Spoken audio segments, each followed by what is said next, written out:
বন্ধুরা, আপনারা যে ভিডিওটা দেখলেন, এই ঘটনা ঘটার পর যে পাইলটটা মারা গেছে, ওর মা বলছে আমার সন্তানকে আমি অনেক কষ্ট করে আমি সরকারি চাকরিতে দিয়েছি, আমার সন্তান পাইলট হবে এই স্বপ্ন নিয়ে আমি বুক ভরা আশা নিয়ে আমি বসে আছি, আমার ছেলে পাখির মতো উড়বে এই স্বপ্ন নিয়ে আমি বসে আছি। আর আজকে আমি হঠাৎ শুনছি আমার ছেলে পাখির স্বপ্ন নিয়ে ডানা মেলে আকাশে উড়ে সেই ডানা ভেঙে মাটিতে পড়ে মারা গেছে। আমি কোনোভাবেই মানবো না, আমার ছেলে যতক্ষণ না আসবে আমি খাবো না, আমার ছেলেকে এনে দাও।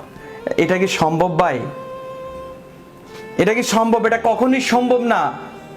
আমাদের একজন পাইলট ভাই ইচ্ছা করলে তারা আরো আগেই এই বিমানে যখন আগুন লাগে, দর্শক, এই বিমানটা যখন ফ্লাই করে যুদ্ধ বিমানটা, এটা অত্যাধুনিক বিমান, কিন্তু রাশিয়ার একটা বিমান, এই বিমানটা থেকে ক্যাপসুলিং করা মানে ক্লিক করার সাথে সাথে তারা পাইলটরা কিন্তু মানে জাম্প করতে পারে, সিটটা জাম্প করে তারপরে প্যারাশুটের সাহায্যে নেমে যেতে পারে।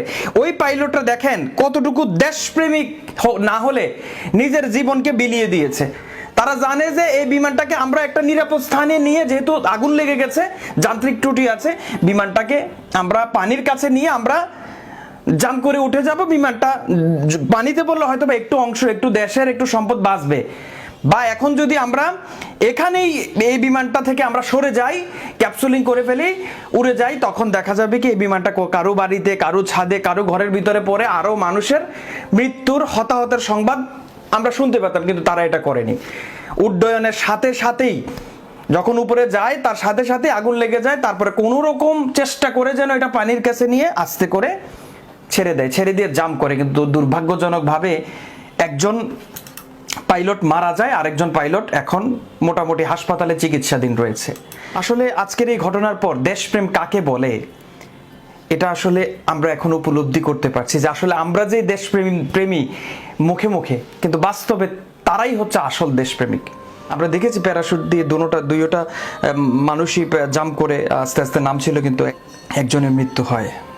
তো আসলে সবচেয়ে বড় কথা হলো, কিছুদিন আগেও এই ধরনের একটা ঘটনা ঘটে, বাংলাদেশ বিমান বাহিনীর একটা বিমান আলু ক্ষেতের ভিতরে ল্যান্ড করে ফেলে যান্ত্রিক ত্রুটির কারণে। তো আমি মনে করি এই সমস্ত বিমানগুলো চালানোর আগে অবশ্যই যান্ত্রিক ব্যাপারগুলো দেখে শুনে আসলে উড্ডয়ন করা উচিত বিমানগুলো। যদিও মানে আমি এই ব্যাপারে আদার ব্যাপারে জাহাজের খবর নিয়ে তো লাভ নেই, কিন্তু তারপরেও আমাদের যে এই যে পাইলটরা, একজন পাইলট তৈরি হওয়া, একজন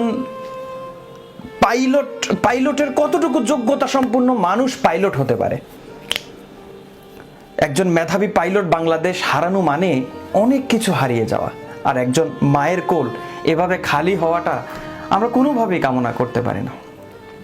আসলে ওই মাকে কি বলে সান্ত্বনা দেব, সান্ত্বনা দেওয়ার ভাষা নাই। আল্লাহর কাছে দোয়া করে আল্লাহ যাতে বাংলাদেশকে রক্ষা করার জন্য যারা দায়িত্ব নিয়ে রেখেছে, আল্লাহ যাতে তাদেরকে হেফাজতে রাখে। দেখা হবে আগামী কোনো ভিডিওতে। দর্শক, আসসালামু আলাইকুম।